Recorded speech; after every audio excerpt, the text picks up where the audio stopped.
आज हम एक नई सीरीज शुरू कर रहे हैं एमसी क्यूब क्लास 10th का। मैं यहाँ सबसे पहले कराने वाला हूँ एमसी क्यूब के क्वेश्चन। ये एमसी क्यूब जो होते हैं ये काफ़ी इंपॉर्टेंट होते हैं और ये यही नहीं कि आपके क्विज में आते हैं या एग्जाम में आते हैं। जी नहीं, आप अगर किसी गवर्नमेंट जॉब का अगर आप एग्जाम देने जा रहे हैं, ठीक है ना, तो उसमें एमसी क्यूब जो होते हैं वो सभी एमसी क्यूब ही आते हैं।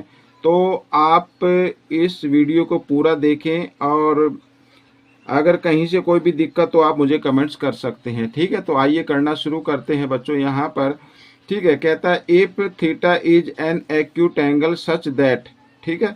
यहाँ पर देखो मैं एक्सप्लेन करूंगा, हो सकता है थोड़ा सा टाइम ज़्यादा लगे, लेकिन जब आप इसको करेंगे, प्रैक्टिस करेंगे, तो ये बहुत ही जल्दी आप इसको कर पाएंगे। तो सबसे पहले हम यहाँ एक राइट एंगल ट्रायंगल बना लेते हैं इस तरीके से।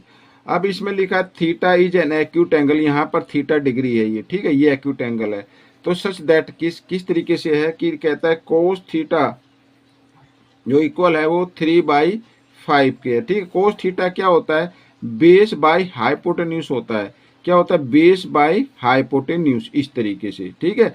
और यहाँ पर बच्चों अगर लिखना चाहो तो आप लिख सकते हो AB/AC, इस तरीके से। वैसे लिखने की जरूरत नहीं है, ठीक है। ये हो गया।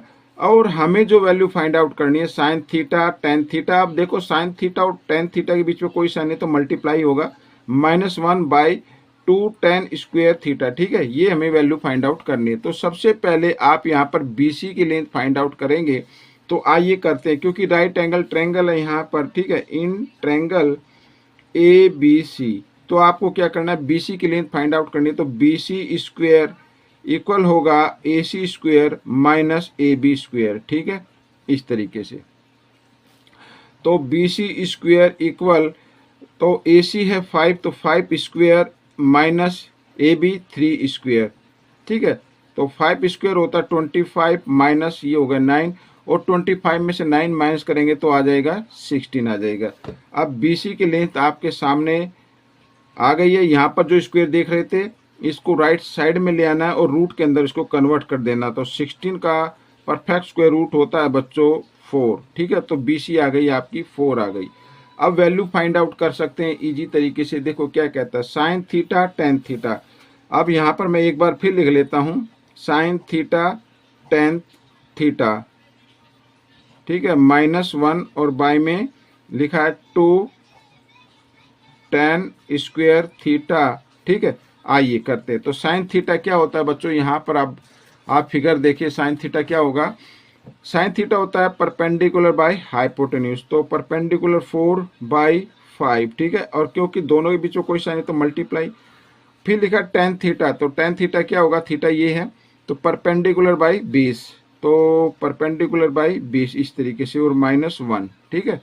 अब यहाँ पर ये डिवाइड में, और 2 10, तो टेन थीटा वही होगा परपेंडिकुलर बाय बेस, और यहाँ पर स्क्वायर है तो आपको स्क्वायर लगा देना इस तरीके से, ठीक है। आइए करते हैं आगे। तो न्यूमेटर को न्यूमेटर से मल्टीप्लाई कर देना है। 4 4 जा 16 और 5 3 जा 15, -1 इसके नीचे आप 1 ले सकते हैं। और यहाँ पर ये देखिए, पहले आपको क्या करना पड़ेगा, पहले जो पावर दी हुई है पहले आप उसको सोल्व करेंगे, ठीक है। तो 4 2 जा होता है 6, यानी 4 2 यानी 4 को 2 टाइम्स मल्टीप्लाई करना है। 4 4 जा होता है 16, और ये थी को 2 टाइम्स करेंगे तो ये हो जाएगा 9। तो 16 2 जा क्या होगा 32, तो 32 बाई यहाँ पर क्या लिखना है 9 लिखना है, ठीक है, इस तरीके से। ये जो 2 है ये न्यूमेटर से मल्टीप्लाई होगा। आइए 15 और 1 का हम ले लेते हैं एलसीएम। तो जो आएगा 15, ठीक है, 15 और 1 का, अगर वन साइड 1 हो तो दोनों को मल्टीप्लाई कर दो, दोनों डिनोमिनेटर को, वो वही आपका एलसीएम हो जाएगा। इतना करने के बाद क्या करना है, क्रॉस मल्टीप्लाई भी कर देना। 1 को 16 के साथ करेंगे 16 आ जाएगा, माइनस, और 15 को 1 के साथ करेंगे 15 आ जाएगा, ठीक है, यहाँ पर इस तरीके से। अब इधर 32/9, ठीक है। आइए करते हैं। तो 16 में से 15 माइनस करेंगे 1/15 आ गया, और मल्टीप्लाई का साइन लगाएंगे। और ये जो नीचे आप देख रहे हैं, ठीक है, फ्रैक्शन, इसका हम रेसिप्रोकल कर देते हैं 9/32 इस तरीके से। अब यहाँ पर ये दोनों 9 और ये 15 क्योंकि मल्टीप्लाई में कैंसिल हो जाते हैं न्यूमेटर से डिनोमिनेटर। अब ये 3 से कैंसिल हुए तो 3 3 जा 9, और 3 5 जा ये क्या हो गया 15 हो गया। अब देखो यहाँ पर जो ऊपर 3 रहा, नीचे अगर मल्टीप्लाई करेंगे तो 5 2 जा 10, 5 3 15 और 1 16, ये आ गया 3/160। ये आपका आंसर है। जो ऑप्शन में हम देखते हैं ऑप्शन ये सी ऑप्शन आपका करेक्ट है। ठीक है, तो आइए करते हैं क्वेश्चन नंबर सेकंड। ये रहा आपके सामने क्वेश्चन नंबर सेकंड। तो ये भी बहुत इजी है बच्चों, कोई मुश्किल नहीं है। सबसे पहले आप क्या कर लें, सबसे पहले आप एक राइट एंगल ट्रायंगल बना लें इस तरीके से ABC। ठीक है, यहाँ पर तो अब ये लिखा है, यहाँ पर मैं इधर लिख लेता हूँ कि tan थीटा इक्वल है A/B। और tan थीटा क्या होता है, ठीक है, परपेंडिकुलर बाई बेस, यानी परपेंडिकुलर तो A आ गया और बेस आ गया B आ गया। तो AC की लेंथ आपको फाइंड आउट करनी है। तो AC स्क्वायर इक्वल होना चाहिए AB square plus BC square, इस तरीके से। तो AC स्क्वायर, तो AB है B, या ये लिख लीजिए आप, कोई दिक्कत नहीं, आगे पीछे लिखा जा सकता प्लस में। तो A यानी B square plus A square, इस तरीके से भी लिख सकते हैं, या फिर आप कर सकते हैं A square plus B square भी कर सकते हैं। ठीक है, अब AC की लेंथ अगर आपको निकालनी है तो AC की लेंथ होगी A square plus B square, और ये जो आप इस स्क्वायर देख रहे थे लेफ्ट साइड में, इसको राइट साइड में लाकर रूट के अंदर इसको कन्वर्ट कर देना रूट के साइन के। ठीक है, इस तरीके से। तो AC की लेंथ आपकी आ गई है। अब हम करते हैं, जो वैल्यू हमें फाइंड आउट करनी है वो हम इधर लिख लेते हैं एक बार। A sine theta plus B cos theta by में A साइन थीटा। देखो नंबर सेम है, सिर्फ ये माइनस का साइन आ गया है। ठीक है, तो ये और भी आपके लिए अच्छा होगा। तो A लिखो। साइन थीटा क्या होता है बच्चों, यहाँ पर AC की लेंथ लिख लेते हैं पहले, रूट का साइन और A square plus B square. ठीक है, तो साइन थीटा होता है परपेंडिकुलर बाय हाइपोटेन्यूज। तो यहाँ पर लिखेंगे ये परपेंडिकुलर आ गया और बाय में हाइपोटेन्यूज लिख देते हैं इधर, जो है root A square plus B square. ठीक है, इस तरीके से। फिर प्लस का साइन है तो प्लस का साइन लगाएंगे। फिर B कोस थीटा लिखना है तो कोस थीटा में B आता है, तो यहाँ पर B लिखेंगे और बाय में हाइपोटेन्यूज। ठीक है, इस तरीके से। तो A square root A square plus B square, इस तरीके से। तो यहाँ पर ये डिवाइड का साइन आ गया।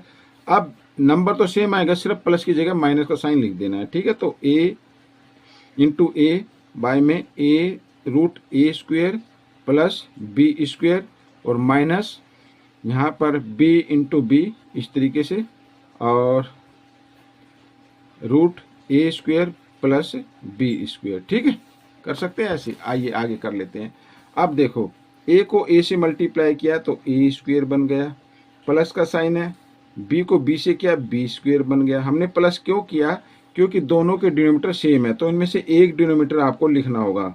ठीक है, root A square plus B square. ठीक है, और ये आ गया। अब यहाँ पे माइनस का साइन है, दोनों के डिनोमिनेटर सेम है, तो न्यूमिनेटर को आप लिख दीजिए।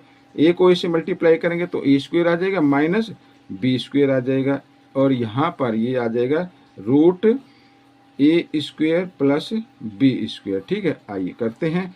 तो A square plus B square और बाय में यहाँ पर root A square plus B square, और मल्टीप्लाई में साइन लगाना है, और जो नीचे फ्रैक्शन लिखा हुआ है, ठीक है, यहाँ पर ये डिवाइड का साइन है, और डिवाइड के नीचे अगर फ्रैक्शन हो तो उसको हम रेसिप्रोकल कर देते हैं मल्टीप्लाई का साइन लगाते हुए। तो इस तरीके से। तो A square plus B square और डिवाइड यहाँ पर बच्चों क्या करना है, A स्क्वायर माइनस इसका B स्क्वायर। ठीक है, ये आ जाएगा। अब दोनों यहाँ पे मैंने कहा कि फ्रैक्शन के बीच में अगर मल्टीप्लाई हो तो कैंसिल भी हो जाते हैं, सेम नंबर हो तो न्यूमरेटर से डिनोमिनेटर। तो ये न्यूमरेटर और ये डिनोमिनेटर सेम है तो कैंसिल हो गए। तो अब आपके सामने बचा A square plus B square और बाय में A square minus B square. ठीक है, तो अब हम देखते हैं कि ये जो आंसर है ये कौन से ऑप्शन पर आ रहा है। आइए देखें, तो ये रहा आपके सामने फर्स्ट ऑप्शन, तो ये आपका हो गया। अब बच्चों आप ये सोच रहे होंगे कि सर आपने 2 क्वेश्चन एक्सप्लेन किए, 2 क्वेश्चन में काफ़ी लंबा टाइम लग गया है। जी हाँ, मैं एक्सप्लेन कर रहा हूँ इससे थोड़ा टाइम लग रहा है, लेकिन जब आप प्रैक्टिस करके इसको सोल्व करें तो बहुत ही जल्दी, यानी इससे आप, मैं ये कहता हूँ 10 टाइम्स कम टाइम में भी आप इसको कर सकते हैं। ठीक है, लेकिन प्रैक्टिस होनी चाहिए। तो मिलेंगे नेक्स्ट पार्ट में। Till then, thank you.